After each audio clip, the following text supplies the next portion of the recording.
ये बहुत मार्मिक भजन पहले हम भजन गाएंगे, क्योंकि हम सभी लोग भजन प्रेमी हैं, सभी लोग भजन करते भी हैं और भजन गाते भी हैं। तो आइए सतगुरु कबीर साहिब जी का भजन गा लें, इसके बाद में हम सभी लोग इस भजन पर चर्चा करेंगे। सतगुरु कबीर साहिब जी कह रहे हैं, आनंद मंगल गाओ मोर सजनी, आनंद मंगल गाओ मोर सजनी, भयो प्रभात बीत गई रजनी, भयो प्रभात आनंद मंगल गाओ मोर सजनी, आनंद मंगल गाओ मोर सजनी, नाटक चाटक बहुविधि बैना, नाटक चाटक बहुविधि बैना। जीवन में कितने नाटक चाटक, ये पूजा कर लो, ये पाठ कर लो, ऐसा ताबीज बांध लो, यहाँ भूत है, यहाँ प्रेत बाधा है, तो यहाँ तुम्हारा ग्रह टेढ़ा है, तो इस दिन इस दिशा में ना जाओ, तुम्हारा इस तरह इस पूरब की तरह पश्चिम की तरह दरवाजा है, ये अशुभ है, इससे अनिष्ट होगा, ये होगा वो होगा। सद्गुरु मिलते हैं तो जीवन का सारा अनिष्ट सारा अमंगल मंगल में परिवर्तित हो जाता है। सद्गुरु हमें ऐसा ज्ञान, ऐसा उपदेश और ऐसी शक्ति देते हैं, ऐसा जीवन जीने का तरीका देते हैं कि आनंद मंगल हमारे जीवन में हमेशा अनवरत रूप से बरसता रहता है। ये सारी भ्रांतियाँ दूर हो जाती हैं।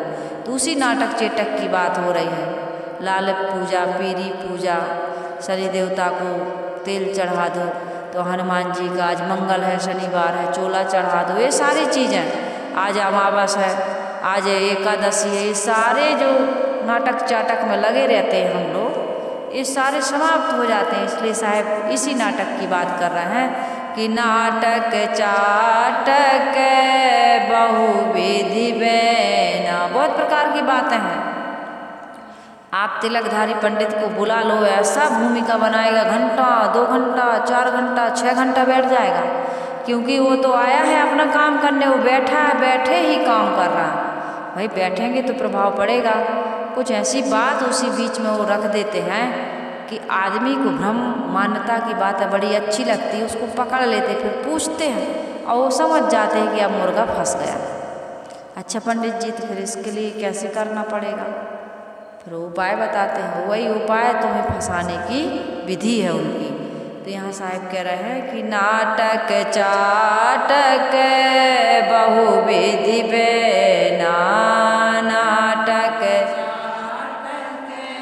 बहुविधि बैना, सद्गुरु चरण लगा दो नैना, सद्गुरु चरण लगा दो नैना, आनंद मंगल गाओ मोर सजनी, भयो प्रभात बीत गई रजनी। सद्गुरु के चरण में यदि आप मन को लगा दोगे, नैना यानी आपके विवेक विचार के 2 नेत्र खुल जाएंगे, तो ये सारा नाटक चाटक तुम्हारा बंद हो जाएगा। हृदय आकाश फूल फुलवारी, हृदय आकाश फूल फुलवारी, जहाँ मेरा मन कर रखवारी, जहाँ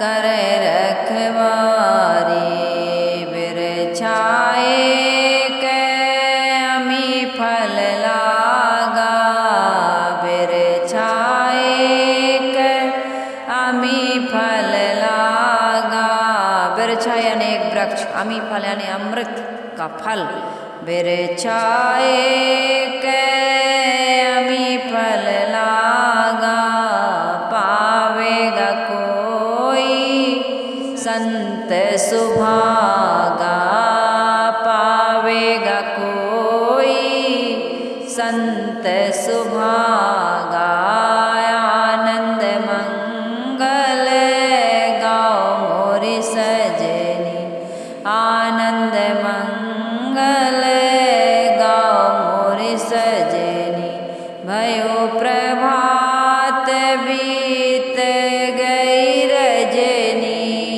भयो प्रभात आनंद मंगल गाओ मोर सजनी कहे कबीर गूंगे का सेना कहे कबीर गूंगे का सेना सदगुरु शब्द परख कर लेना सदगुरु शब्द परख कर लेना आनंद मंगल गाओ मोरी सजनी आनंद मंगल गाओ मोरी सजनी भयो प्रभात बीत गई रजनी भयो प्रभात बीत गई रजनी आनंद मंगल गाओ मोर सजनी। सदगुरु कबीर साहब क्या कह रहा है? हे मेरी मनोवृत्ति रूपी सखी तुम आनंद के गीत गाओ। क्यों? क्योंकि अज्ञान की रात बीत गई और ज्ञान का प्रकाश फैल चुका है। आनंद मंगल गाओ मोरी सजनी। एक आदमी था, उसकी कुटिया में अंधेरा था, वो झाड़ू करता था, इधर उधर सामान करता था, लेकिन अंधकार नहीं जाता था। अंधकार जाता ही नहीं था। काम करता था लेकिन अंधकार नहीं जाता था। एक दिन किसी ने आकर के दीप जला दिया, उसकी कुटी में आकर के दीप जला दिया। अंधेरे में तुम सामान इधर उधर करोगे, झाड़ू लगाओगे, पोंछा लगाओगे, ठीक से होगा? जब झाड़ू लगाता है आदमी या कोई काम करता है, कहता है क्या करे भाई, अंधेरा था, ठीक से दिखा नहीं। आदमी को दिखाई नहीं देता है, इधर उधर चलता है, गिर जाता है, टकरा जाता है, सामान कहीं रखा है मिलता नहीं है। कितनी समस्या है। दिखाई न देना या अंधकार के कारण से या आँख की प्रॉब्लम के कारण से बहुत समस्या है। आदमी डिस्टर्ब रहता है, परेशान रहता है, दुखी रहता है। अभी मोतियाबिंद पक रहा है जिन लोगों का, भैया मोतियाबिंद का ऑपरेशन कराना है, बड़ी चिंता है कि ठीक से होगा ऑपरेशन कि नहीं होगा, कैसे होगा, क्या होगा, कौन सा लेंस डलवाएं, कौन डॉक्टर से ऑपरेशन कराएं। भले डॉक्टर कह रहे हैं कि एकदम सरल है, सहज है, बस 2 घंटे का काम है, कोई परेशानी नहीं होगी, लेकिन जिसके जीवन की समस्या उसको कितना सोचना पड़ रहा है। तो यहाँ पर यही बात है कि जिसके जीवन में अज्ञान का अंधकार मचा हुआ है, उसका जीवन कितना दुखी होगा। हम सब दुखी है ना। जब तक गुरु नहीं मिलते, ज्ञान का दीपक जलाने वाले नहीं मिलते, लाई लावन हार की जाकी लाई पर जरे, बलिहारी लावन हार की छप्पर बाँचे घर जरे।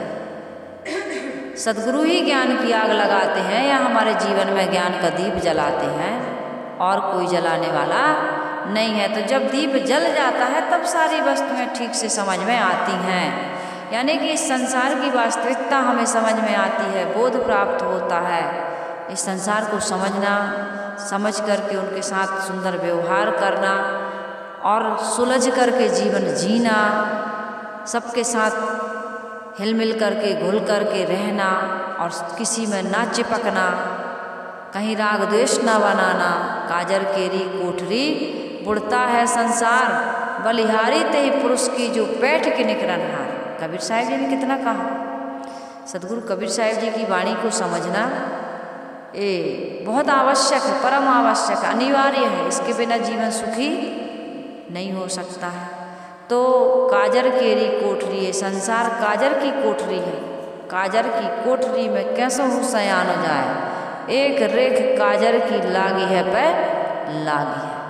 लेकिन साहब कह रहे बलिहारी ते पुरुष की जो पैठ की निकरन हार, एक जगह और साहब ने कहा, तौंदी कारी ना भई रहा जो ओटई ओट, काजर ही की कोठरी काजर ही का कोट, तौंदी कारी ना भई रहा जो ओटई ओट, तौंदर काजर केरी कोठरी।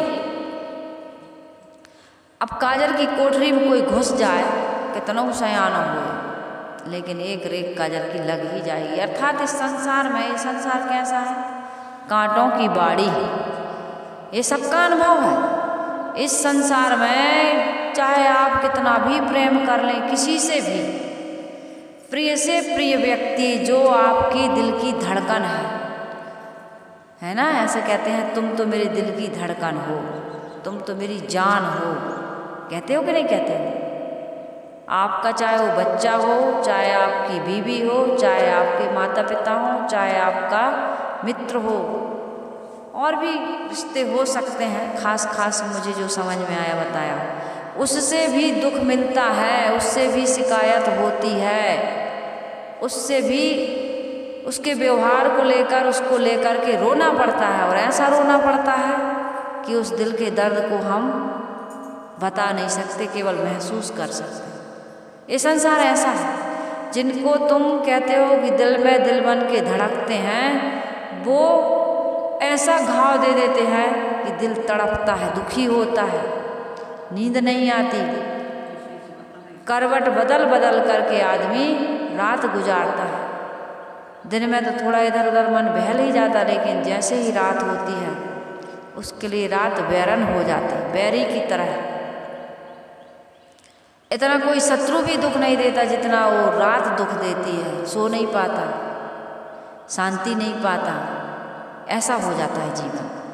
तो यहाँ पर मैं ये कह रही थी कि यदि सद्गुरु ना मिले, संसार को समझ में नहीं आता है, ये अज्ञान अंधकार की रात्रि में ना समझी कि जिंदगी में आदमी को बड़ा दुख मिलता है। इसलिए सद्गुरु यदि एक ज्ञान का दीप जला दें तो ये समझ में आता है कि पहले तो दुनियादारी को समझिए आप। दुनियादारी,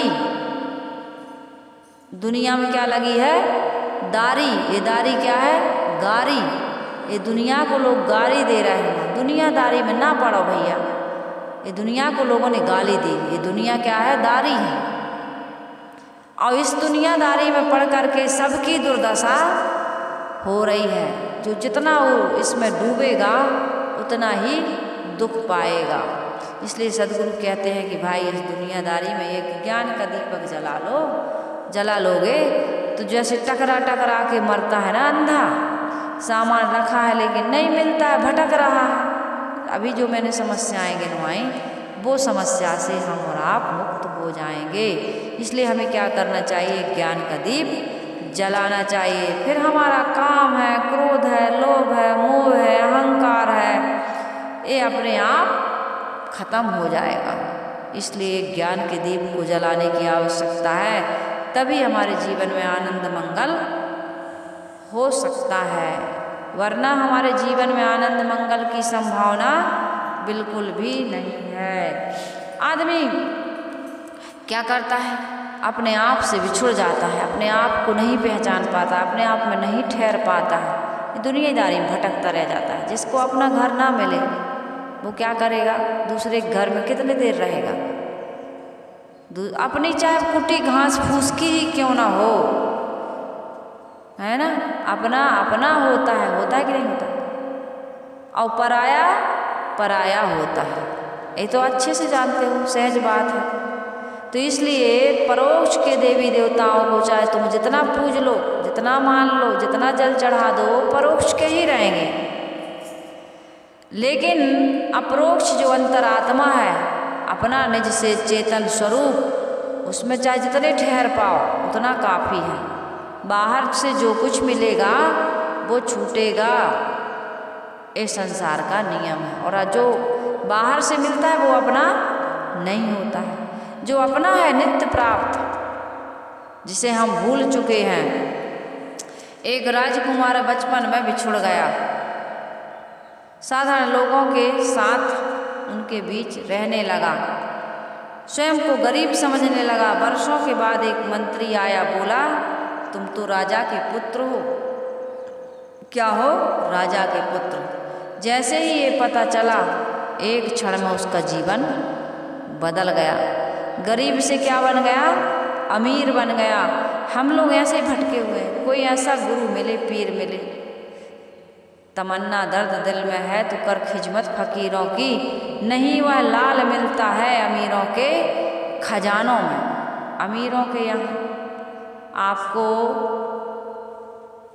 लाल मिलने वाला नहीं है। वो ज्ञान, वो विवेक, वो विचार, वो वैराग्य, वो आत्मस्थिति मिलने वाली नहीं है।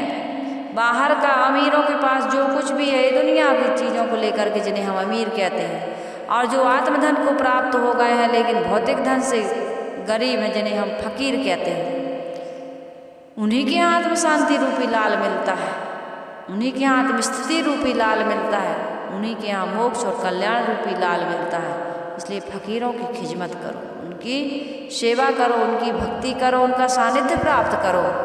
तुम तो धन देखते हो, दौलत देखते हो, गुरु देखते हो। टीवी में आए हमारे गुरु जी तो टीवी में दीक्षा ले लिए, है ना। सत्संग में गए, माइक में मंत्र फूंक दिए, लाउड स्पीकर लगे जगह जगह, बस उसी में दीक्षित होके आ गए। और गुरु के दर्शन नहीं, गुरु का सानिध्य नहीं, गुरु के निकट नहीं बैठ सकते हो तो अपने आप के निकट कैसे पहुँचोगे? अभी तो तुम गुरु के निकट नहीं बैठ पा रहे, गुरु के निकट नहीं पहुँच पा रहे हो, अपने आप के निकट पहुँच जाओगे, अपने आप में स्थित हो जाओगे। जब गुरु को नहीं मिल पाए तुम तो अपने आप को कैसे मिलोगे? तो तमन्ना दर्द दिल में है तो कर खिदमत फकीरों की। फकीर कैसा होता है? त्यागी होता है, तपस्वी होता है, ज्ञानी होता है, आत्मनिष्ठ होता है। वो बाहर की ये आडंबर, इतनी पूजा, इतना पाठ, इतने का छत्र चढ़ा दो, इतने का मंदिर में ये लगा दो, वो लगा दो वाली बहुत तमाम बातें हैं, बहुत सारी बातें हैं। तो यहाँ पर मैं ये कह रही थी कि राजकुमार गरीब था, अपने आप को भूल गया था कि मैं राजा का बेटा हूँ। लेकिन मंत्री आया, उसने बताया कि आप तो राजकुमार, कुछ पहचान रही होगी उसकी बचपन की, है ना। तुरंत वो गरीब से अमीर बन गया। इसी प्रकार से जीव को जब वास्तविकता का बोध देने वाले सच्चे सद्गुरु मिल जाते हैं, एक फकीर मिल जाता है, तो वो गरीब से क्या बन जाता है? अमीर बन जाता है। इसलिए हमको केवल शरीर की या देह बुद्धि या संसारी बुद्धि नहीं रखना है, नहीं तो हमारे जीवन में कभी आनंद मंगल की स्थिति नहीं आने वाली है। आत्म स्थिति को प्राप्त करने के लिए हमें गुरु की आवश्यकता है। नाटक चाटक से हमारा काम बनने वाला नहीं है। नाटक चाटक बहुविधि बैना, सतगुरु चरण लगा दो नैना। हमारा नैन, हमारा नेह, हमारा विवेक विचार कहाँ लगना चाहिए और कहाँ जगता है, कहाँ जगना चाहिए?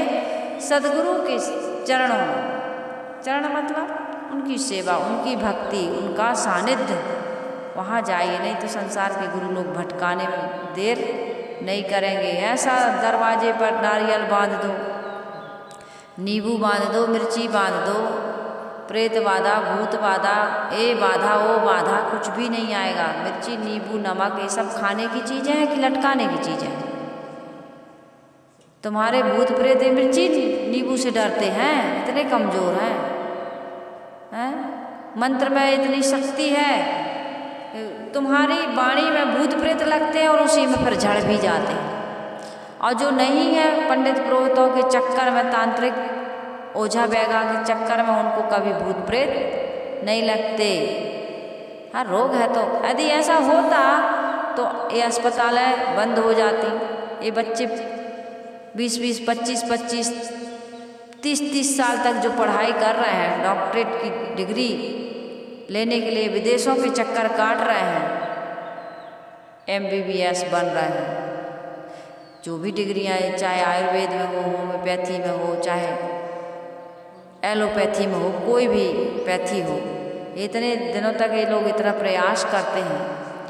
ये तो ताबीज से ही ठीक हो जाना था, आपकी झाड़ फूंक से ही ठीक हो जाना था, आपकी नींबू और मिर्ची से ही ठीक हो जाना था सारे दुख दारिद्र। फिर ये सब क्यों? तो भैया हम तो चले जाते हैं, हमें तो आराम से, मतलब आप जो कहोगे हम वो कर देंगे। विवेक विचार कुछ नहीं। कितने लोग झाड़ फूक में लगे रोग को खूब बढ़ा लेते हैं, तब एडमिट होते हैं। बहुत सारे लोग कहते हैं झाड़ने से भैया हमारा तो यहाँ सो मिट गाओ, बिल्कुल ठीक हो गया। और आखिर में अंत में जा कर के डॉक्टर से ही उसकी ही शरण लेनी पड़ी। तो ये सब साहब कह रहे हैं नाटक चाटक बहुविधि बयाना, बहुत नाटक चाटक में लगा है आदमी, अनेक प्रकार के नाना प्रकार के कार्य कर रहा है, लेकिन सदगुरु के पास जाकर के अपने अज्ञान को दूर नहीं करा पा रहा है।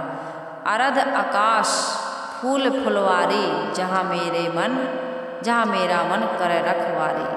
सदगुरु कबीर साहिब जी कहते हैं यदि कोई सावधान न रहेगा तो मन में गंदे विचार उठकर विकार पैदा कर देंगे। यह एक कल्प तरु है, इसमें मोक्ष का अमृत फल लग सकता है। इसे कोई सौभाग्यशाली संत पाता है। जो व्यक्ति संयम के जल से वृक्ष को सींचेगा वह मोक्ष रूपी फल पाएगा। लेकिन मनुष्य के मस्तिष्क रूपी आकाश के बीच में एक फुलवारी लगी हुई है। मस्तिष्क के आकाश क्या है? हमारा ऊपर का भाग, जिसे हम मस्तिष्क कहते हैं, उस बीच में जो विचार आते हैं वो क्या है? फुलवारी। नाना प्रकार के विचार आ रहे हैं, अच्छे भी, सुगंधित भी, दुर्गंधित भी। इसमें फूल भी है, कांटे भी हैं, सारी चीज़ें हैं। तो वहाँ उस फुलवारी में शुभाशुभ विचार, नाना प्रकार के विचार आ रहे हैं, फूल खिल रहे हैं। वहाँ विवेकी मन रखवाली करने लगे। हमारा मन कैसे बन जाए? विवेकी बन जाए, रखवाली करने लगे, तो वहाँ फिर गंदे विचार नहीं आते हैं। अरध आकाश फूल फुलवारी, हमारे इधर मस्तिष्क में नाना प्रकार के विचार आते हैं। जहाँ मेरा मन करे रखवारी, मेरा विवेकी मन रखवारी करने लगे कि गंदे विचार, नकारात्मक विचार, नेगेटिव थॉट्स हमारे जीवन में ना आ पाए, मन में ना आ पाए। क्योंकि मस्तिष्क क्या है? विचारों का केंद्र है। और जैसे विचार आते हैं वैसी वाणी, वैसी दृष्टि, वैसा सुनना, चखना, करना, सब कुछ वैसे ही हो जाता है। ये हेड ऑफिस कहाँ है? ऊपर, सबसे ऊपर। यहाँ जो विचार आएगा वही क्रिया होगी। तो यहाँ साहिब कह रहे हैं अरध आकाश फूल फुलवारी, जहाँ मेरा मन करे रखवारी। मेरा मन कैसा होना चाहिए? कैसा होना चाहिए? अच्छा होना चाहिए नहीं, विवेकी होना चाहिए। अच्छा तो अच्छा हो गया, विवेकी होना चाहिए। अच्छे का मतलब क्या? साफ हम जब बता रहे हैं कि मेरा मन कैसा होना चाहिए, विवेकी होना चाहिए। विवेक में फिर किसी प्रकार के त्रुटि की गुंजाइश नहीं रह जाती। इसलिए मेरा मन कैसा होना चाहिए? विवेकी होना चाहिए। और ये निगरानी करना चाहिए कि मेरे मन में कहीं विकारी विचार, भ्रम मान्यता के विचार, अंधविश्वास के विचार, रूढ़ी और परंपरावादी विचार ना आने पाए। क्योंकि ये बहुत ज़्यादा चल रहा है, बहुत भटका रहे हैं। वृक्ष एक अमी फल लागा, पावेगा कोई संत सुभागा। इसमें एक मोक्ष का, अमृत का फल लगा हुआ है। कौन से वृक्ष में? कौन सा वृक्ष है जहाँ अमृत का फल लगा हुआ है? यदि नहीं बताओगे तो कल से सत्संग सुनाना मैं बंद कर दूंगी। क्योंकि मैं अभी 1-2 दिन पहले इसके बारे में चर्चा की हूँ। कौन सा वृक्ष है? वृक्षा एक अमी फल लागा, पावेगा कोई संत सुभागा। कौन से वृक्ष में अमृत का फल लगा है बताओ? एक कल्प वृक्ष किसे कहते हैं? कल्प वृक्ष कौन सा है? चलो साधना तुम बताओ, कल्प वृक्ष किसे कहते हैं? कल्प वृक्ष घुटना लगा के बैठो, घुटना टेको, दोनों तीनों जन बैठो, घुटना टेको। और जब तक हम पढ़ाएं तब तक घुटना टेके रहना। घुटना ऐसे नहीं होता, ये वज्रासन नहीं, घुटना टेक के बैठे जाओ। घुटना टेको जैसे रीना टेके, ऐसे। और जब तक पढ़ाएं ऐसे ही रहना। नहीं, ये सजा नहीं देंगे तो याद नहीं होगा तुम लोगों को। कल्प वृक्ष हमारा मनुष्य शरीर है। कल ही हमने बताया था, साधन धाम मोक्ष कर द्वारा। और पाए न जेहि परलोक संवारा स्वर्ग नरक अपवर्ग न सैनी। ज्ञान वैराग मोक्ष सुख भक्ति सुख देनी। बताए थे कि नहीं बताए थे? ये मनुष्य शरीर ही कल्प वृक्ष है। इसमें आप जो चाहो को अस काज कठिन जग माही, और जो नहीं होए तात तुम पाई। मनुष्य जीवन ही तो कल्प वृक्ष है। कल्प वृक्ष की कथा आप सुनते हैं। एक व्यक्ति राहगीर था, चलते चलते थक गया तो एक वृक्ष के नीचे बैठ गया। कहा थोड़ा सा थक गया हूँ, आराम कर लूँ, धूप भी तेज हो गई है, थोड़ा सा मैं बैठ लूँ, फिर बाद में यात्रा पूरी करूँगा। तो बैठा तो उसको लगा कि कितनी सुंदर हवा चल रही है, कितना अच्छा छाया है, घनी छाया है, इतनी गर्मी लग रही, काश यहाँ कोई साफ स्वच्छ सरोवर होता तो मैं नहा लेता। इतने में सरोवर सामने बिल्कुल एकदम तरंग मारने लगा, एकदम साफ स्वच्छ जल वहाँ पर उपस्थित हो गया। गया स्नान किया, स्नान करके आया तो जब आदमी स्नान करता तो भूख लगती है। फिर उस कल्प वृक्ष के नीचे आया स्नान करके, सोचा अब स्नान तो हो गया यार, मूड एकदम फ्रेश हो गया, थकान बिल्कुल खत्म हो गई। अच्छा होता कि कुछ खाने को मिल जाता। अब जब सोच ही रहा है तो उसने 56 प्रकार के व्यंजन, जैसे कहते हैं 56 व्यंजन, कल्पना की और तुरंत थाली सामने आ गई। कहा आह, आज हो क्या रहा मेरे जीवन में, जो सोचता हूँ वही हो जाता है। उसने पेट भर बढ़िया छक करके भोजन किया। अब जब भोजन खाता है, भोजन करता है आदमी, अन्न जाता है शरीर में तो थोड़ा आलस आता है, सोने की भावना जगती है, शरीर में लोड हो जाता है। तो सोचा कि अब भोजन तो हो गया, बढ़िया से पलंग बिस्तर बिछा होता तो क्या मज़ा आ जाता। इतने में बिस्तर बिछ गया, और जब बिस्तर बिछ गया तो कोई सिर को सहलाने वाला होता, तेल लगाने वाला होता, ठंडा ठंडा कूल कूल, है ना। पहले आता नवरत्न वाला, अब गर्मी से कोई आए और सिर पे कोई ठंडा तेल लगा दे। छत्तीसगढ़ के लोग तो तेल बहुत लगाते हैं, उनके पास तो रंग रंग के तेल होते हैं तरह तरह के। तो जैसे ही उसने सोचा कि कोई तेल लगाने वाली होती, एक नवयुवती एकदम उसके सिर में तेल लगाने लगी। अब अभी तक तो बढ़िया बढ़िया सोच रहा था, अच्छा हो रहा था उसके जीवन में। अब वो क्या सोचता है, पता नहीं किसके घर की बहू बेटी है, और उनके घर वालों को पता चलेगा तो मुझे तो इतना डंडे से पीटेंगे, इतना मारेंगे, मुझे इतना खदेड़ेंगे, हड्डी पसली एक कर देंगे। बस इतना सोचा ही था कि उसकी कूट कुटम्मस और पीट पिटम्मस होने लगी। तो अच्छा सोच रहा था, हो रहा था, बुरे सोचने की अब आवश्यकता नहीं थी। यही है कल्प वृक्ष, यानी मनुष्य जो सोचता है वो हमारे जीवन में, हम जो सोचते हैं वो होता है कि नहीं होता। हम जो सोचते हैं वही करते हैं और वही हम पाते भी हैं। तो यहाँ पर साहब कह रहे हैं, वृक्षा एक अमी फल लागा। इस मनुष्य शरीर रूपी वृक्ष में एक अमी फल लगता है। मनुष्य शरीर में ही मोक्ष की प्राप्ति हो सकती है, अन्य योनि और खाने में मोक्ष की प्राप्ति नहीं हो सकती है। तो वृक्षा एक अमी फल लागा और पावेगा कोई संत सुभागा। मोक्ष का फल तो लगा है, लेकिन पाएगा कौन? जो संत सुभागा होगा, अर्थात जो संत प्रेमी होगा वही इस फल को पा सकता है। मोक्ष फल को वही पाएगा जो संयम के जल से इसे सींचेगा। संयम कौन, संयम की विधि कौन बताएगा?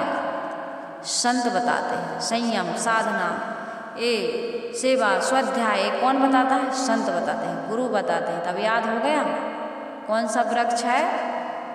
कल्प वृक्ष किसे कहते हैं? हाँ, आज पूरा टेके रहो घटना ऐसे।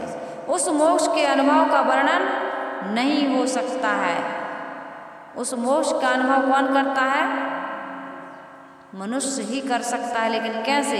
वृक्षा एक अमी फल लागा और पावेगा कोई संत सुभागा।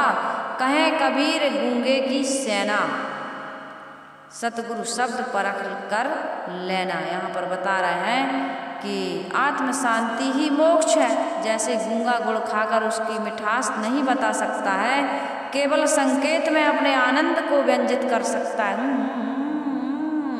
ऐसा करेगा वो बड़ा मगन होकर के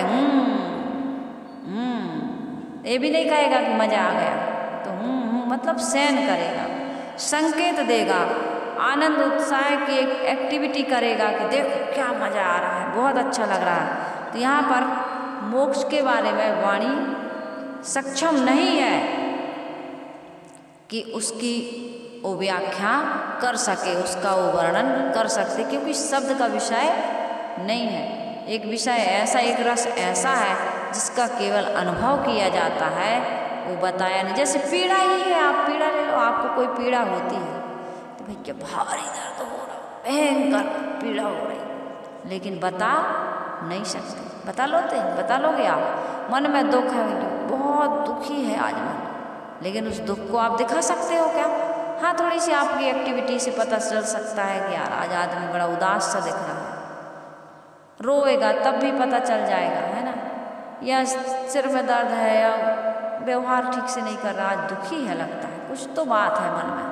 तो ये सारी चीज़ें यहाँ पर साहिब कह रहे हैं, कहें कबीर गूंगे की शना, ये आत्म स्थिति भी और मोक्ष कल्याण की स्थिति भी ऐसी ही स्थिति है जैसे स्वरूप स्थिति, दिव्य दशा का संकेत हम संकेत कर सकते हैं शब्दों से, लेकिन उसका सही वर्णन नहीं कर सकते, नहीं बता सकते, ज्यों का त्यों नहीं बता सकते। इसलिए साहिब कहे, हे सत्य इच्छुक, सदगुरु के शब्दों को भी परख करके ग्रहण करो। सदगुरु जो बता रहे हैं वो दिखा नहीं सकते, इसलिए परख करके मानो। अब कैसे परखोगे? प्रयोग करके परखा जाता है। इसलिए बहुत जल्दी हम सबको जीवन में गुरु के ज्ञान का प्रयोग करके, उससे अनुभव लेकर के आत्मकल्याण का काम करना चाहिए, और जो आसार है उसका त्याग कर देना चाहिए। तो यहाँ पर सदगुरु कबीर साहिब जी यही कह रहे हैं कि आनंद मंगल गाओ मोरी मोर सजनी, भयो प्रभात बीत गई रजनी। गुरु मिलते हैं तभी जीवन में आनंद की स्थिति प्राप्त होती है, और तभी हमारा जीवन सफल सार्थक होता है। तो ये बातों को समझिए, और नहीं समझोगे तो आज मैंने घुटना टेकवाया, कल प्रकृति घुटना टेकवाएगी। बातों को सुनोगे और पकड़ नहीं पाओगे, याद नहीं रख पाओगे, अनुभव नहीं कर पाओगे, तो कुछ भी मिलने वाला नहीं है। इसलिए गुरु यदि सजा भी देते हैं तो उस सजा में भी मजा होती है। माता पिता गुरुजन समाज के जो नियम कानून दंड विधान जो कुछ भी हमारे लिए बना है, ये सब सारी सजा ये मजा के लिए, आपको दुख देने के लिए नहीं है। आप गलत करोगे तो ये सजा मिलेगी। अलग अलग धाराएं बनी है ना, वो इसलिए बनी है कि अपराध करना, भूल करना बंद करो, सुधरो, इसलिए है। कोई भी आपको दुख देने की भावना से दंड या सजा नहीं देता है, आपके जीवन में सुधार, निखार, उन्नति, प्रगति के लिए सजा देता है। तो जैसे तैसे भी कई लोग बच्चे ऐसे होते हैं जो ऐसे नहीं समझते, सजा से ही समझते हैं। यदि सजा ना मिले तो जीवन में आनंद मंगल नहीं होता। माता पिता क्यों सजा देते हैं?